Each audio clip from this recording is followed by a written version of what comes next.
Understanding Arbitration in India, Insights into the Arbitration and Conciliation Act, 1996. Introduction to arbitration as a preferred dispute resolution mechanism in India. Among the various recognized forms of alternate dispute resolution, ADR, prevailing universally, arbitration of proceedings enjoys unparalleled popularity. In India, a legal framework for regulation has been provided under the Arbitration and Conciliation Act, 1996, the Act. The nature of this agreement under the category of private arbitration closely resembles that of a regular litigation in court. The resolution arrived at, and its enforcement are very much the same as the decree issued by a civil court. Arbitration in India could either be between the parties ad hoc or maybe of the form institutional, such as Indian Council of Arbitration or International Chamber of Commerce, etc. This blog encapsulates the legal regime of arbitration in India to get a hang of for practitioners and businesses. Historical context and evolution of the Arbitration and Conciliation Act, 1996. Post the economic liberalization of 1991, India felt the necessity of a legal reform to allow international investment to flow into the country.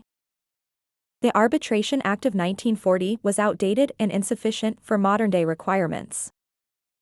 The Indian Parliament therefore passed the Arbitration and Conciliation Act, 1996, which came into force on August 22, 1996. This was based on the UNCITRAL Model Law on International Commercial Arbitration, 1985, to bring about uniformity in Indian arbitration laws with global practices. What is an arbitration agreement? An arbitration agreement is the document that is necessary to initiate arbitration. It can be incorporated as an entire clause in a contract or a separate agreement agreeing to submit any disputes to arbitration. The agreement to submit could be on any subject matter, either contractual, i.e. sales, services, employment, or non-contractual, i.e. torts. The place of arbitration is very important because it brings in the seat of arbitration for the application of law and the language of the arbitration. In India, this choice decides whether the arbitration is Part 1 or Part 2, which is domestic arbitrations and offshore arbitrations, respectively, under the Act. Arbitral proceedings, from initiation to award in India. An individual initiates arbitration by the means of informing the other party that they would like the dispute to be arbitrated. The Limitation Act, 1963, is applied under the Act and also does not allow processes that are initiated after the expiry date, which is after 3 years from the date that the cause of action took place. Commencement of the proceedings, it is considered from the date on which the notice is served on the respondent. An arbitration can be conducted without being necessarily bound to the Code of Civil Procedure, 1908, and the Bharatiya Sakshya Adhiniyam, 2023, erstwhile Indian Evidence Act, 1872. Section 19 of the Act gives the arbitral tribunal the necessary authority to conduct the proceedings as it thinks fit. It should be ensured that while treating the parties fairly and giving them an equal opportunity to present their cases. Securing interests pre-award, interim measures under Indian arbitration law. Under Section 17 of the Act, Indian arbitral tribunals are empowered to grant interim or provisional relief. Earlier, these were not enforceable on the arbitral tribunal's file and had to be enforced through court proceedings. However, by an amendment in 2015, applications filed for interim orders are to be taken up as court orders, and the nullification or non-issuance of enforcement shall be subject to contempt of court proceedings. Equally, Section 9 of the Act also provides that the parties to an arbitration can approach the courts for interim measures of protection prior to or during or after the arbitral proceedings, but before enforcement of the award. However, the jurisdiction of the court ceases after the constitution of the arbitral tribunal except in cases where the relief of the tribunal is not efficient or is not practically implemented. Arbitration procedure rules. Arbitral proceedings under the Act are removed from the Code of Civil Procedure, 1908, and the Bharatiya Sakshya Adhiniyam, 2023, erstwhile Indian Evidence Act, 1872. Section 19 of the Act vests arbitral tribunals with the power to determine the relevance, admissibility, necessity, and weight of any evidence.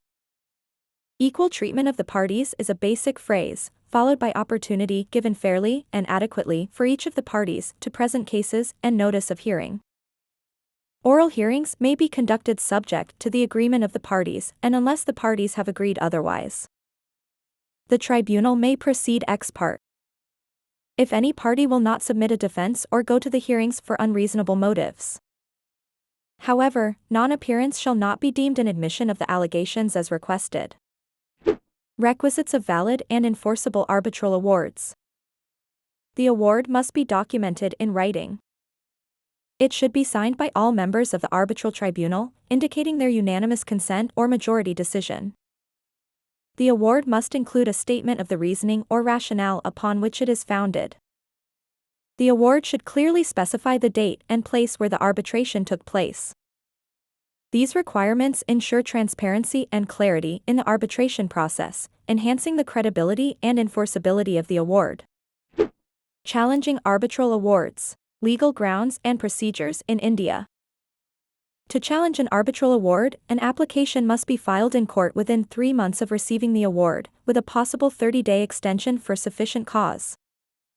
Grounds for setting aside an award under Section 34 of the Act include invalid arbitration agreement, if the agreement between parties to arbitrate is found to be invalid under law. Lack of proper notice, if a party was not given proper notice of the appointment of the arbitrator or the arbitral proceedings or was otherwise unable to present its case. Excess of jurisdiction, if the arbitral tribunal exceeds its jurisdiction, such as deciding on matters not submitted to arbitration, or if the composition of the arbitral tribunal was not in accordance with the agreement of the parties. Award in conflict with public policy. If the arbitral award is contrary to the public policy of India, which includes issues such as fraud, corruption, or fundamental principles of justice and morality. If the challenge is rejected, the award is enforceable as a court decree. One appeal is allowed against the court's decision on setting aside or refusing to set aside the award, and parties cannot waive their right to challenge the award. The future of dispute resolution. The role of arbitration in India's legal landscape. Arbitration under the Arbitration and Conciliation Act, 1996, provides a flexible and efficient alternative to traditional litigation in India. Governed by a robust legal framework aligned with international standards, arbitration allows parties to resolve disputes privately with enforceable outcomes similar to court decisions. Key aspects include the requirement for a valid arbitration agreement, the conduct of proceedings under the tribunal's discretion, and the availability of preliminary relief and interim measures. The enforceability and challenge mechanisms ensure procedural fairness, making arbitration a preferred method for domestic and international dispute resolution in India. How Water and Shark Legal can help. At Water and Shark Legal, we provide expert guidance through every stage of the arbitration process. Our team assists in drafting robust arbitration agreements, representing clients in arbitral proceedings, and ensuring enforceable and fair outcomes. With our extensive experience in ADR, we help clients navigate the complexities of arbitration, safeguarding their interests and facilitating efficient dispute resolution. Contact us at legal@waterandshark.com to learn how we can assist with your arbitration needs and provide tailored legal solutions.